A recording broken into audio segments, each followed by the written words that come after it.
Tara plays.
Beautiful, beautiful. Good morning. I'm Ann Scarborough, and I'm president of the Board of Trustees here at South Valley Unitarian Universalist Society. My pronouns are she, her, hers. Come whoever you are. You are welcome here. No matter your age, your size, the color of your eyes, your hair, your skin, you are welcome here. No matter your gender, whom you love, how you speak, or whatever your abilities, you are welcome here. You are welcome here whether you come with laughter in your heart or tears in your eyes. You are welcome here. No matter what you have experienced in the past, no matter what awaits you in the future, you are welcome here. Whether you believe in God all of the time, or some of the time, or none of the time, you are welcome here. This is a community of open minds, loving hearts, and willing hands. You are welcome here at South Valley Unitarian Universalist Society.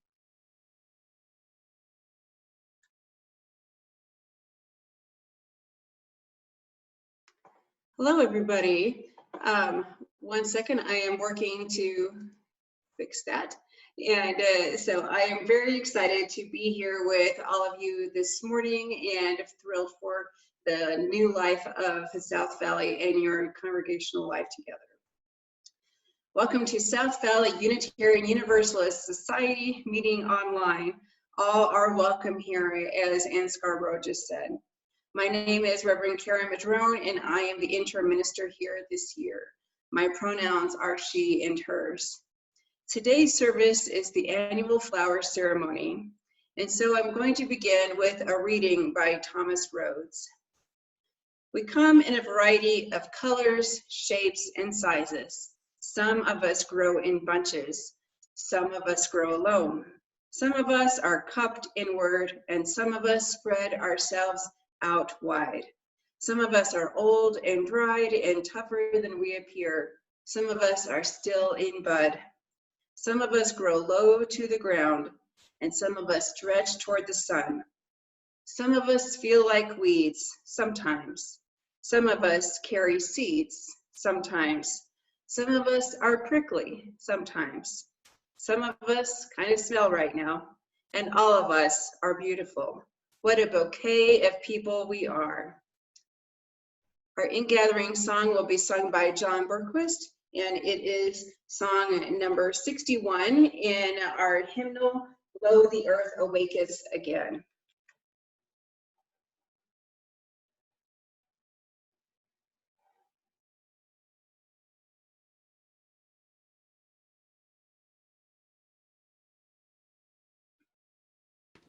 Thank you, Tara, and thank you, Karen, and Anne. Thank you, Tara, for that beautiful prelude, sounding so much like this sun coming above the mountains for this spring morning. Happy to be with you. This is number 61, Lo, the Earth Awakes Again.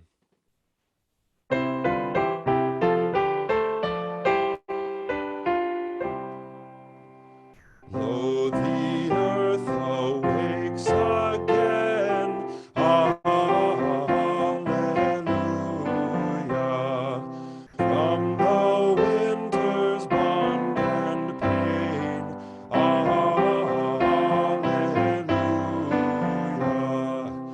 Bring relief and flower and spray. Alleluia. To adorn this happy day. Alleluia.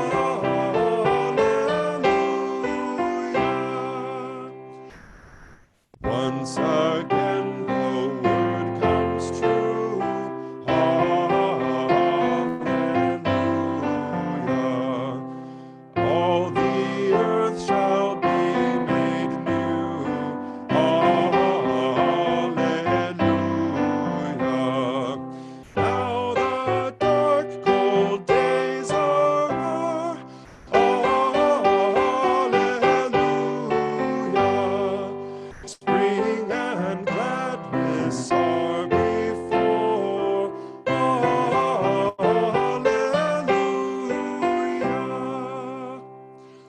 Change then mourning into praise. Alleluia. And for dirges anthems raise. Alleluia. How our spirits soar and sing. Alleluia. How our hearts leap with the spring. Alleluia.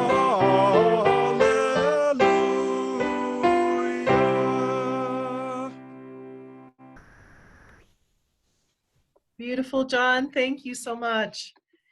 We're going to light our chalices, everyone. Marilyn is going to put the chalice lighting words in the chat box. So if you have a small candle or chalice of your own, we welcome you to light it with us. Everyone will be unmuted, thanks to Tina, and feel free to stand as we all say our chalice lighting words together.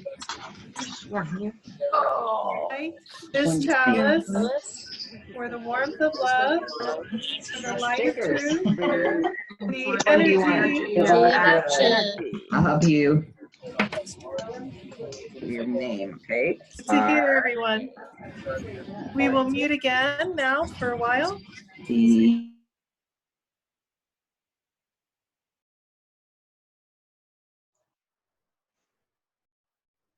Hold on. Yikes.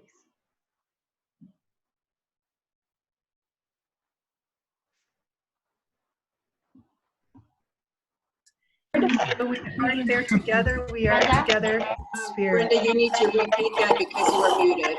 Brenda, when I mute everybody, you're going to get muted too.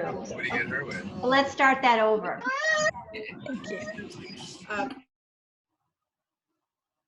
Hello, this is Brenda. Sorry about that mix-up. I am your lay leader for today, and the pronouns I use are she and her. I'd like to welcome you this morning to South Valley Unitarian Universalist Society.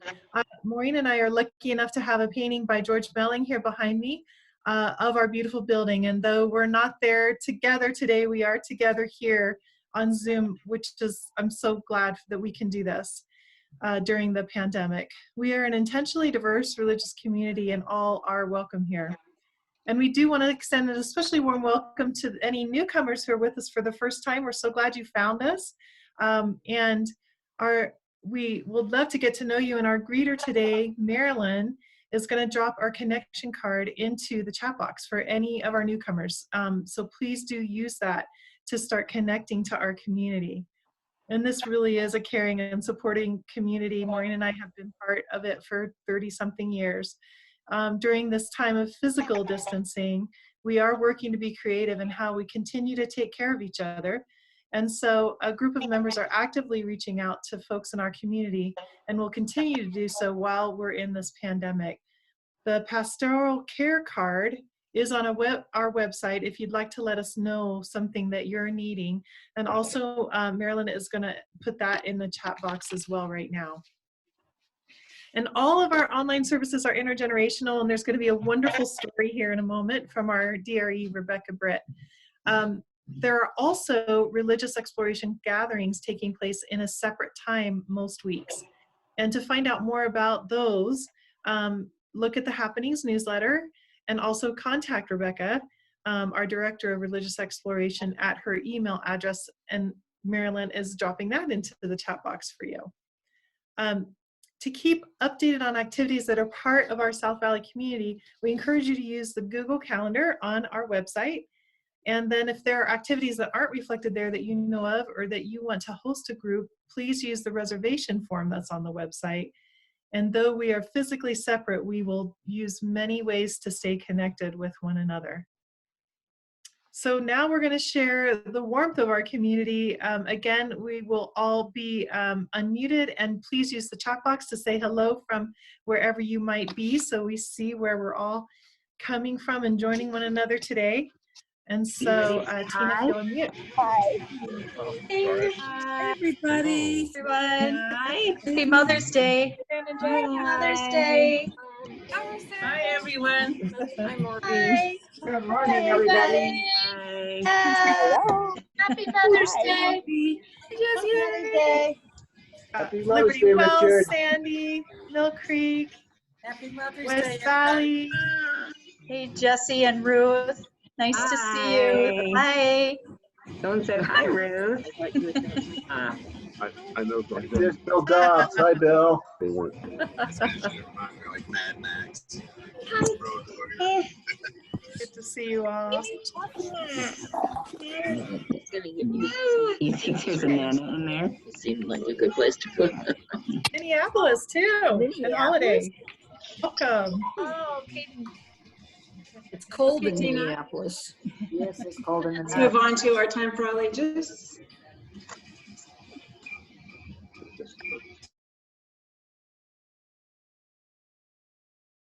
Okay, so everybody, because Rebecca is having difficulty with her Wi-Fi this morning, then I'm going to be sharing the screen from my computer, and she's going to be reading the script.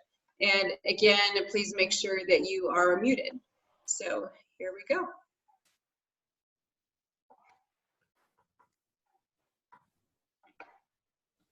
All right, this is the story called Porpoise and Fish See the Flowers. So it's written just for today by me and of course by Porpoise and Fish.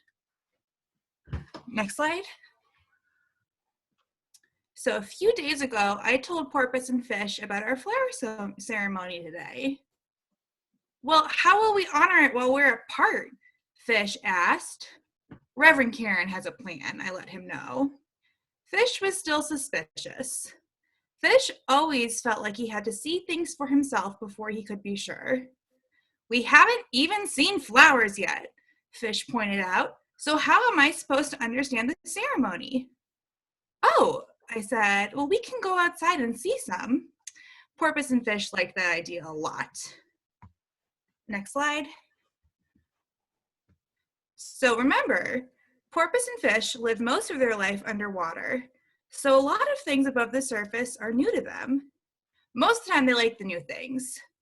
But I didn't understand how excited they'd be by the flowers until we got outside. Next. Oh my gosh, said Fish. Next. Holy smoke, said Porpoise. Look at these purple flowers. They're tall like coral. Wow. This must be what all flowers look like. Well, I told them, actually, flowers are all shapes and colors and heights. There's so many kinds of flowers. Wow, said Porpoise. I want to see all of them. Look at these flowers, Fish said. They have flat petals and they're all in the same family, but some are purple and some are yellow, and some are just purple. So are all flowers purple and yellow then? There's flowers in all colors, I told him. There's even different colored flowers in this garden. Just look. They traveled to another batch of flowers and found a sea of white, small flowers, so different than the other ones they'd seen. There must be hundreds of these, said Fish. And they're so small and they live so close together. The other flowers had some space. What a different life. They're so dense, it's almost like I could, no, Fish, I said. Too late. While Porpoise watched Fish swim, they asked, so are all the flowers in the world in your yard? There's flowers all over the entire world, I told them. There's even flowers at South Valley. If you want, when we go back, we can... Fish interrupted. What? More flowers? At home? We need to go now! Fish and Porpoise were so excited to go home, just on the outside, just for a little while. At South Valley, they saw white irises with full petals that were standing tall. These flowers were so much bigger than the ones at my house that Porpoise wasn't sure they were flowers. They are, Fish promised. Fish wasn't suspicious anymore. He was pretty sure he was a flower expert now, actually. They're different, which is good. Fish noticed more different flowers by the steps by the parking lot. Their petals were dry and folded and yellow, and they bowed down towards the dirt. Fish was in awe. Wow, he said. These flowers have had a lot of experiences, so they know a lot. Well, that's all the flowers that got planted, I told them, starting to shepherd them back to my car. We've seen a lot of flowers today. While we were walking across the parking lot, Porpoise jumped out of my arms and hurried to a patch of weeds against the building. Wait, look, there's more flowers. Porpoise found a batch of English daisies in our parking lot. Porpoise, I said, those are weeds. No one planted them, and we aren't trying to help them grow. Porpoise was surprised by what I said, but they're still flowers. I tried to explain that these are flowers, but they probably weren't here on purpose and might create problems for James and the facilities team. But they're beautiful, Porpoise said. Your point of view doesn't change that. Fish agreed. Fish wanted to find more weed flowers. Just a few feet away, he found a future flower growing in the parking lot. Look, it'll be a flower. It's so beautiful. Did someone plant this on purpose? I wasn't sure it was a flower, but I had to agree that it was very green and its growth looked strong. No, I told him, but it's really hard for plants to grow in pavement. This plant is very strong. Wow, said Fish. You should have told us about these flowers first. Porpoise and Fish traveled to the playground where they found a whole area of white flowers coming through the cement. These are my favorite, Fish said. Even after going through something as hard as cement, they're blooming and enjoying the sun. Porpoise agreed, and so did I.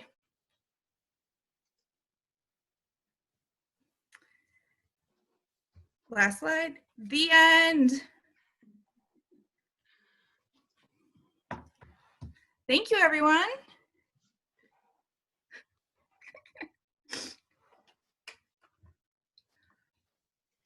Thank you, Rebecca. That was really beautiful. I love the way you put that together. So now I'd like you to join in a moment of prayer with me, and in particular because this is one of our spring parenting days, and as a friend of mine refers to it as generic parenting day 1.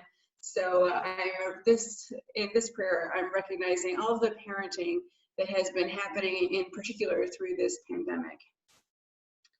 This prayer was written by Reverend Sarah Goodman, Assistant Minister at White Bear Unitarian Universalist Church in Minnesota.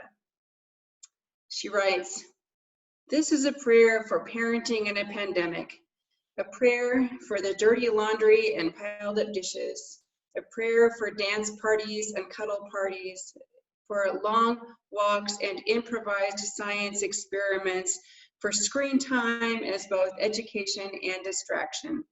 This is a prayer for working parents Zooming another meeting with a little face joining in, for new parents waiting for new life without support, for the single parents doing all of this alone, for parents who are on the front lines and essential workers who worry every day about being away from home, about bringing something home, about holding it all together as you hold the world together. This is a prayer for the more than 200 meals you've made, for the 100 millionth time you've heard, can I have a snack? For the 5 minutes of alone time you can squeak out every day, for the 2, 4, 6, or maybe 60 new gray hairs you've acquired so far. This is a prayer for the meltdowns, the missed naps, the many, many tears, the distance learning homework no one wants to do, but still, somehow, feel the need to fight about it.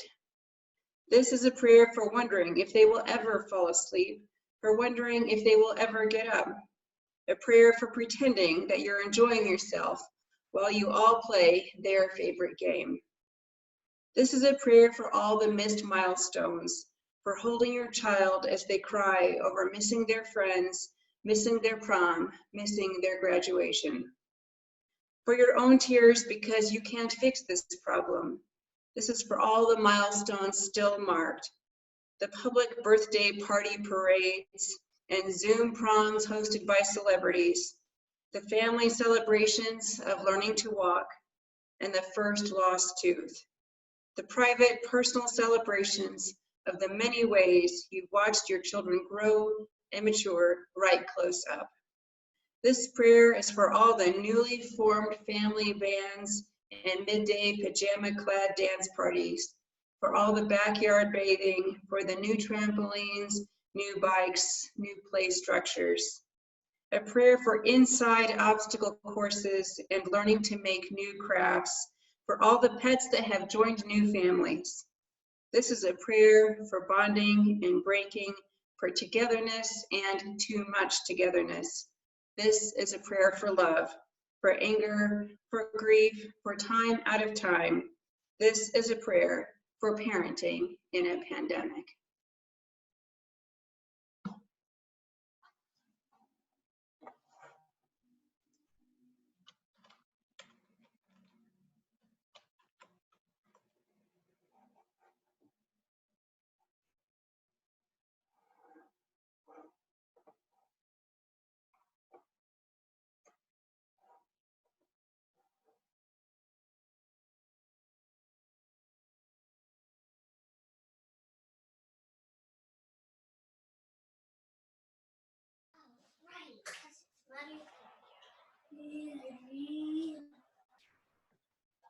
Is every Sunday Mother's Day?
you, Tara. Your playing is beautiful, and so is your daughter.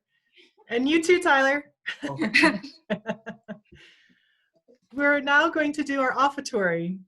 It's our practice at South Valley to share our Sunday worship offerings with a charitable organization that aligns with our principles and values. And for May and June, we've selected the Navajo and Hopi Families COVID-19 Relief Fund. This organization, founded and operated by Indigenous community organizers, is responding to the current health crisis by raising funds and organizing delivery of groceries, water, and health supplies directly to vulnerable Navajo and Hopi elders and their families. I read yesterday that if the Navajo Nation were a state, they would be second only to New York City per capita, how they've been affected by this. South Valley has an app for giving. We have an account on Givelify. This allows South Valley to continue receiving funds to support the work of our community during this pandemic. You're invited to give using that link, and Marilyn's going to drop that in the chat box that it already has, I think. And you can go also to your phone and download the app. Using the app helps South Valley tremendously during this time of physical distance. Marilyn, if you will also put our offering words in the chat box, and I will read those, but please feel free to read them with me. We are this church. We are its hands, its heart, its voice. Together we share the wealth of this community and sustain it with our gifts. Thank you.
Tyler, I've already muted you. Well, it's very good to be with you all this morning. I really appreciate the beautiful music and the way that everybody comes together through times that we have not prepared for. There's this thought going around in the larger world about how we all just have to keep doing this. This is a marathon, not a sprint. And I believe that the difference is that people who train for marathons, that they train for marathons for months leading up to the actual event. They have trained for it. And we have not trained for a time of having to automatically adapt technology. We have not had near the experience or the ability to experiment in a different kind of way. And so we are doing the best that we can in the time that we have with each other, knowing that the most important thing is our community together and our connections. So I'm very glad to be here with you. Now, friends, this is where I'm hoping that most of you have received your seed hearts. And if you got them, I hope that you received them through the mail. If you didn't receive them through the mail, please send me or Cindy an email to let us know, because I sent them out this week with these seed hearts that have wildflower seeds implanted in them. We're finally at the flower ceremony itself, and so of course we had to adapt it differently than we would have done if we were in person. We would not be giving you seed hearts. It would not be happening through this way, but we had to be creative, just like with Rebecca's story with porpoise and fish that I thought was really great, the way that she put that together so that we can be reminded of the flowers around our building and all the different ways that flowers and humans exist. So before we begin, I want to tell you a story about this specific ritual.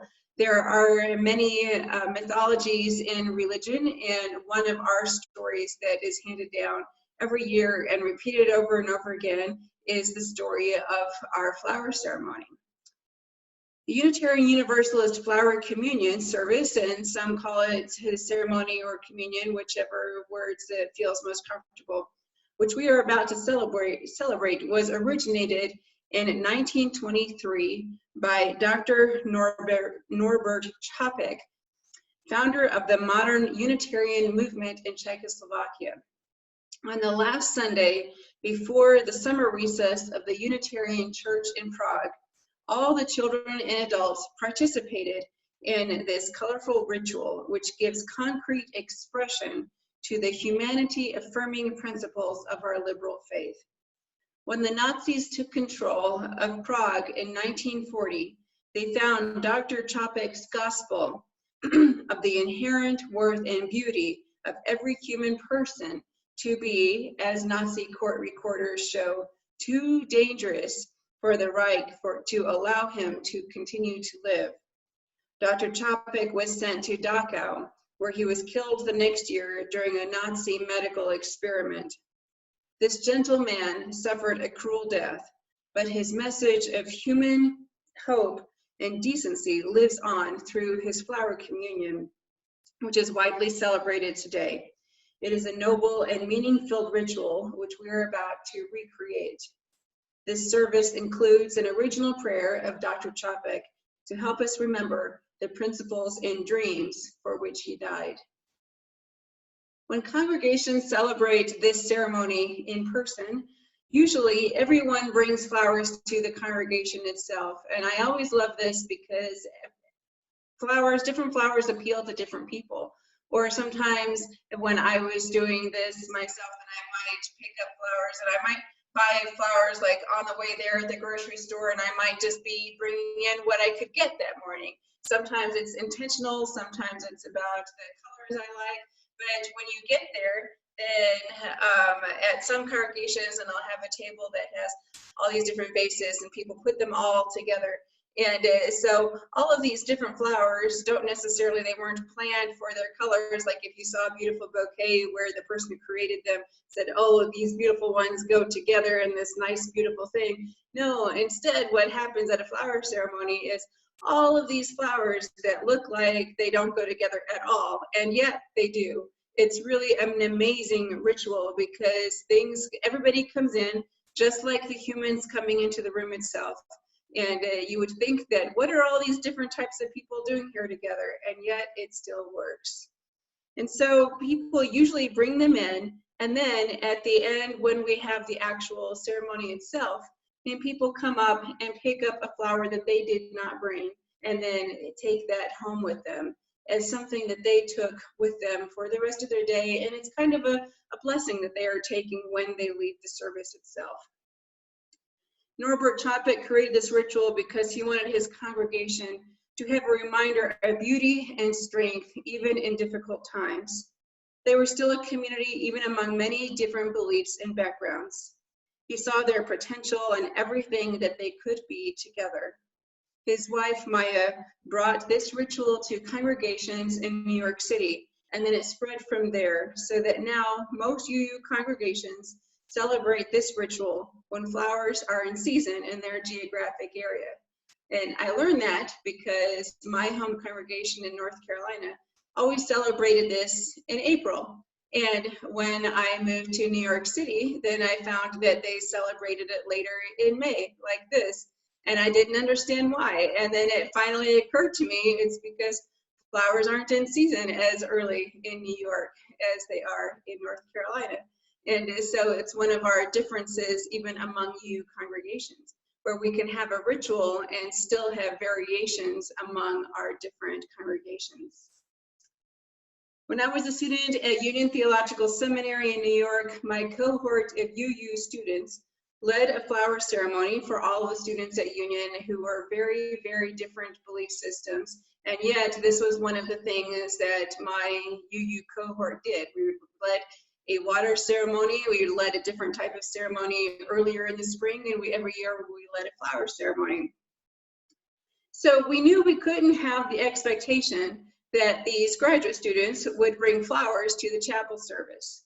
We were all living in tiny apartments, living extremely busy lives, and the chapel service was like a break from the life that we had. And so we couldn't ask people we couldn't expect people to show up with flowers because they weren't so easily gotten. You don't drive around the city like you do anywhere else.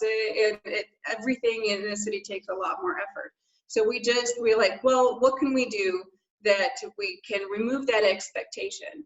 And so if we remove that expectation, what can we do instead? And so what we did instead was that we bought seed sheets that like they were in squares. These just happen to be cut into hearts, but they come in like full sheets. And so we had them cut down to these smaller squares like that. And then for the ceremony, then we passed them around and then asked people to write blessings on those pieces of paper, seed hearts, and intentional for someone else in the room, not knowing who was going to get that blessing. And so we collected them up, and then we prayed over these seed sheets. And then we took another minute to pass them out to somebody else so that someone else could take home that seed sheet with someone else's blessing on it for them for the rest of the year. So with that ceremony in mind, I ordered these hearts because of all the possibility and potential that seeds represent. It wasn't feasible to send flowers to, over 100 people, but we could send seed sheets with hearts implanted, with seeds implanted in these hearts. I still wanted you to have something that was from South Valley, even if it's not from each other. And so that is one of the disappointing parts in this, that it's not something that one person is giving to another and vice versa. But it is something from South Valley that says that we see you and we support you and believe in you. I wanted you to have something tangible that brings you joy. It isn't something from one member to another, but it is from South Valley to each of you. My hope is that after these seeds are planted at your home, maybe in a pot, maybe in your backyard, maybe just a little something that you have, that in the future, that you will be able to show the flowers that grew from these seeds to each other. And that in maybe some future ritual, maybe some point when you are somebody who's doing the flowers for the altar, that you will be bringing those flowers from your home that came from these seed sheets to say, yes, this life, this congregational life continues on, and this potential that came from these seeds. This time of physical distancing means we have to be present to our current circumstances and our surroundings. We have to change and adapt. We have to find joy and peace where we are. It isn't somewhere else. We have to quite literally bloom where we are physically. We cannot go to anywhere else, and I personally am disappointed that I haven't been able to see, for example, some of the garden places that exist in our area. But I have to know that those exist and the flowers are continuing to grow, and yet we are finding joy in the spaces around us. So I would like you to take your seed hearts out and hold them in your hand. I'm going to cancel the spotlight video for me so everybody can see each other holding their pictures. So if you want to change your upper square to be the gallery view, and then we can all hold up our seed hearts, and you can see each other holding your seed hearts and see what this holds for everybody. Yes, I see them now. Now, I want you to imagine what blessing or wish for someone else you would like to share. And it's not directed at a specific person, but what are your wishes and joys for this community moving forward, where you are? And so I want you to take just a couple of seconds. I'm just gonna sit with that for a second here. Just think about it.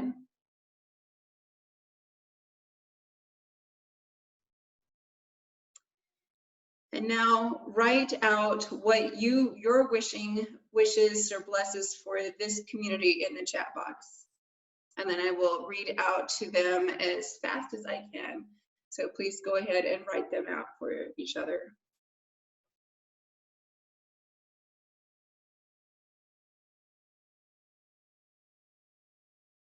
Peace during hard times. Good health for all. I wish we all stay healthy. Peace and comfort and patience, compassion. Blessings on all mothers who have lost children and on all people who have lost mothers. To find meaning through hardship. Sense of community. Healthy and happy. Stay safe and healthy. Loving compassion and community in this hard time. Be strong, finding joy. Faith that life finds a way.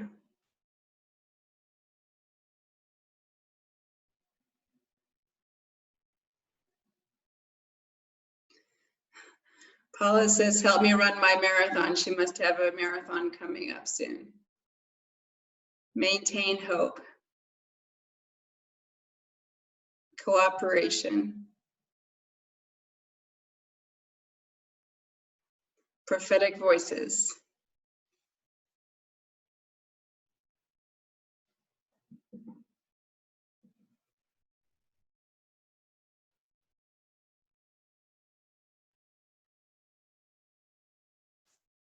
Thank you all for putting those in the chat box. I really appreciate that. And I encourage you to take the instructions that were in the letter I sent you and very seriously to plant these where you are in some dirt in your area, where if it's in a pot or somewhere in your backyard, on a patio, whatever that is for you. I see a few more responses. Living community, enjoy the beauty that surrounds you, patience to stay home and safe. So I would like to end this ceremony with a prayer from Norbert Chopik himself.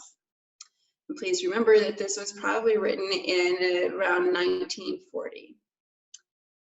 Infinite Spirit of life, we ask thy blessing on these, thy messengers of fellowship of love and love. May they remind us amid diversities of knowledge and of gifts, to be one in desire and affection and devotion to thy holy will. May they also remind us of the value of comradeship, of doing and sharing alike. May we cherish friendship as one of the most precious gifts. May we not let awareness of another's talents discourage us or sully our relationship, but may we realize that whatever we can do, great or small, the efforts of all of us are needed to do thy work in this world. Amen. For our final song, John will sing number 63, Spring Has Now Unwrapped the Flowers.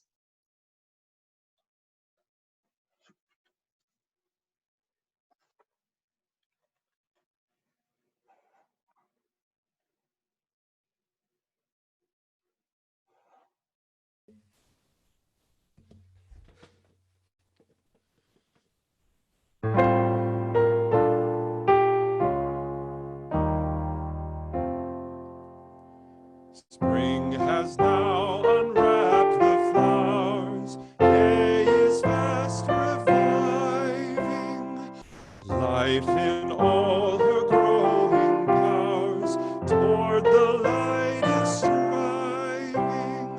On the iron touch of cold, winter time and frost time, seedlings working through the mold now make up for lost time. Herb and plant that winter long slumbered at their leisure, now bestirring green and strong, find in growth their pleasure. All the world with beauty fills, gold the green and hands sing. Flowers make glee among the hills, set the meadows dancing.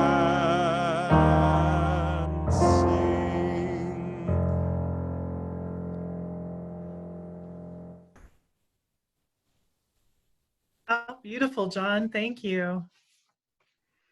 We will now extinguish our chalice. Marilyn will put the chalice extinguishing words in the chat box. You're invited to stand and to say our chalice extinguishing words together. We extinguish this chalice, not the warmth of community, light of truth, energy energy of of action. hold each other in our hearts till We we meet again. meet again. Yeah, I'll see what happens towards the bottom. This might be- Thank you, everyone. That was very beautiful, and it was wonderful to be with you again today. As we move forward into the world, I really hope that you know that these hearts represent South Valley's love for you and the love for our community. Hold that in your heart, and knowing that there were 4 different color hearts that were sent out representing the diversity of this community. Know that we are all loved and we are one wherever we are and however we are connected. Amen. And blessed be. And now Tina is going to stop recording the service.